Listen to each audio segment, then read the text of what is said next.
How are we doing, guys? And welcome back to All Leeds TV. It's your Leeds 1, QPR nil post-match reaction to the game. Apologies. Something went wrong with uploading this last night. I do apologise for that. So I thought, let's re-upload it in the light. You can see me better, hopefully hear me better.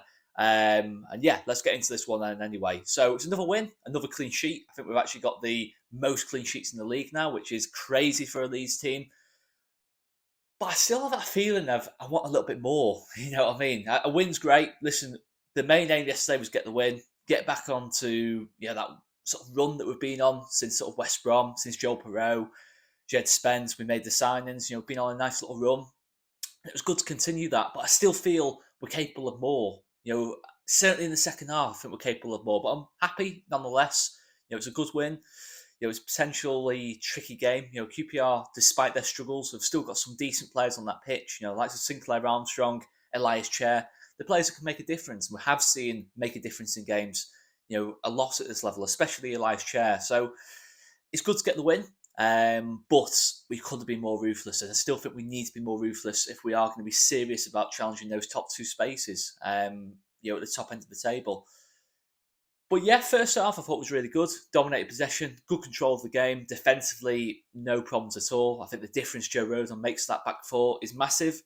If only for the reason he got a right footer on the right side of the back line. I think that's very important this season. I think you've seen Cooper and Struick as a pairing doesn't work. We've seen it against Cardiff. We've seen it against Southampton. Yes, it works quite well against Watford, but really did Watford test us that much? It has to be Rodon. Rodon and Struick for me for the rest of the season, really. Yes, there'll be times when we need to rotate, possibly Creswell in, Cooper in, but we've got those options. We have got options at the back, but for me, Rodon and Struick is clearly our best centre back pairing, and it's been absolutely immense for us. In every game it's played, really. I thought Rodon was particularly really, really good last night in terms of how he dealt with Lyndon Dykes. Obviously, a bit of a scare. Did he potentially pick up an injury? Thankfully, he carried on. There was no real doubt in my mind Joe Rodon will carry on. He is that personality. Very much feels like the leader in the team almost, even if he isn't captain. I think he just has such a fantastic influence on this team, and it's clear to see. Another clean sheet, and never really looked like conceding until very late on when Elan Meslier had to make a save. But I think our attacking play stood out in the first half. I thought Rutter had some moments of brilliance, including on the goal. He's a player I like. Jorginho Rutter. I really do like GG for several reasons. I think his personality is fantastic. I think his enthusiasm is fantastic, and he's clearly a player who's fully invested in this project. He's seen it from pre-season. The focus was there from the off. You've seen other players. They can't wait to leave the club, but Rutter, the focus was there. I really like that personality from him. I think he looks a lot more settled now that Perot's arrived. Even if Perot didn't have his best game last night, I think Rutter just having a natural sort of centre forward to play off, or a centre forward playing in the 10 role. We kind of play a real hybrid system, don't we, between Rutter and Perot. They kind of interchange positions quite a lot. I think it suits Rutter very, very well, where he's kind of playing as a false nine almost. And he's playing a bit of everywhere, but in a very good way. He is everywhere, but in a good way. And every time he gets on the ball, he has a go. That's the main thing for me. He has a go. He's not afraid to have a go. He doesn't hide. He doesn't, when things aren't going well, he doesn't hide from games. He doesn't lose his influence. He does have a go. It doesn't always come off every single time, but he will have a go at centre back. He will look to run with the ball. He will look to try the fancy skills, and the positives far, far outweigh the negatives. Sometimes it can be frustrating if we lose the ball in bad areas, but it definitely outweighs the negatives. I think he's been fantastic most of this season. I think most of the games you can say he's genuinely been one of our best players on the pitch. Certainly the last couple of weeks, I think he's been outstanding. Even in the Southampton game, we had some really, really nice moments of class.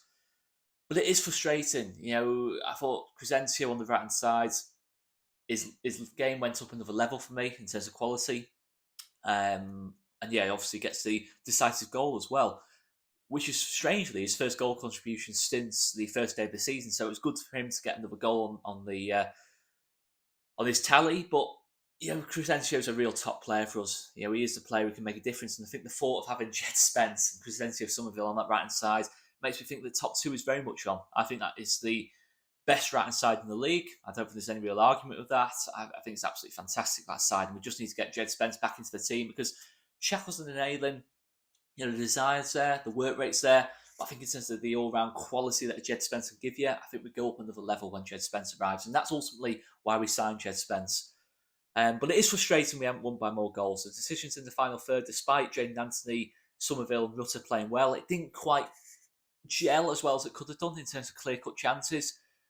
But yeah, if we play like that in the first half in most games this season, we will be okay. But I still think we can go up another level. But the second half was where I'm really kind of frustrated. We were quite sloppy in the second half. I thought the subs we made were made a little bit too soon.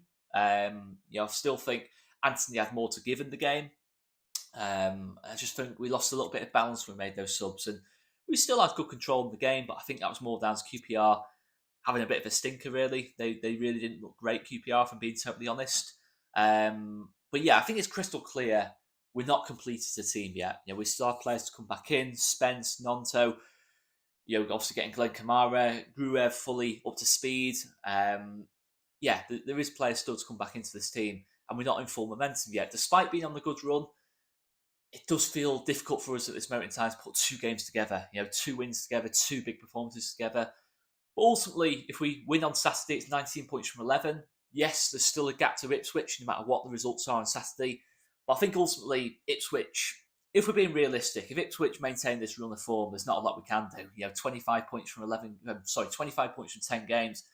You're looking at well over 100 points from Ipswich. They're not, for me, Leicester might maintain the run they're on because I think Leicester are really good. Again, I've already said with Leicester, I'm not too fussed with Leicester. They're probably going to win the league. It's top 2 that I'm focused on.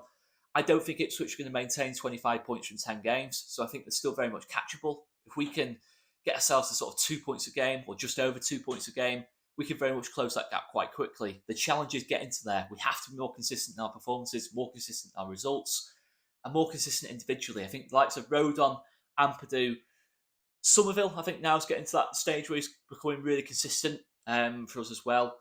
They're the players, and Perot as well. Perot had a bad game last night. He had a bad game against Hampton, but he's a consistent goal scorer at this level. I think those 4 players, you kind of know what you're going to get week in, week out. Pascal, I suppose, as well. I'm adding some players. That's good, though. We're adding players to sort of are consistent, but that's kind of a 5, I'd sort of say, this season who have been consistent sort of most weeks. Hopefully, you can add the likes of Archie Gray to that, Jed Spence. But we need more. We need more, consistent 7, 8, maybe even 9s out of 10 week on, week out. We need more of that. But yeah, listen, we do need to close that gap to Ipswich, but I'm not panicking too much about that gap right now because I just don't think Ipswich will maintain 25 points from 10 games. If they do, absolute fair play to them. There's not a lot you can do about that if 2 teams are sort of getting to 100 points. I don't think that's going to happen personally. So I still think it's very much on for us to push for top 2. But yeah, we just need to be a little bit more consistent over a 90-minute performance, not let this sort of intensity level drop. I do feel that other than Watford, even Millwall, I know we won that Millwall game 3-0, but we weren't in total, complete control until we made it 2-0 in that game. We have to get the second goal in games because 1-0 at this level is incredibly dangerous. But I feel we're building as a team. That first half, I really liked what I saw. We're clearly building as a team. We're clearly very well coached by Daniel Farker. We've clearly got a top coach at this level, and I do think we're going to get better as the season goes on. We see this with the Daniel Farker team. 16 points from 10 games tends to be sort of par for the course for a Daniel Farker team. This early into a season, we've still got 36 games to go. Our run of form since West Brom's been really good, but we're going to have to maintain that. We're going to have to maintain that. We've got some very difficult games to come. Norwich away. Stoke away, Plymouth we've got to play. Obviously got like Preston, Leicester to play. There's still some very difficult games to come in the next couple of weeks, but we've got to just stay focused. I think defensively, really happy with what we're doing. Yes, the Southampton game was a blip, but I think you see the difference with and without Rodon is massive, and we saw that very clearly on Wednesday, very clearly last night.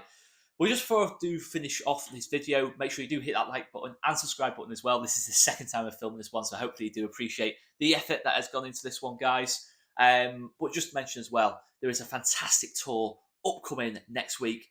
Your chance to meet Jermaine Beckford and Luciano Becchio at the same time. That legendary strike partnership are coming to Yorkshire for a tour. A chance to meet 2 absolute legends. And their story at Leeds United. Plenty of events coming up. I will leave the link in the description down below. There are plenty of events coming up on that one. It does start this time next week on the 12th of October, and it is just under a week that one will be running for. So a chance to meet plenty of venues near to Leeds and beyond. So do check that one out, guys. A chance to meet Jermaine Beckford and Luciano Becchio. You can't ask for much more than that. A legendary strike partnership for me and for every single Leeds fan. Chance to meet them both. Two absolute legends, both on and off the pitch as well, by the way.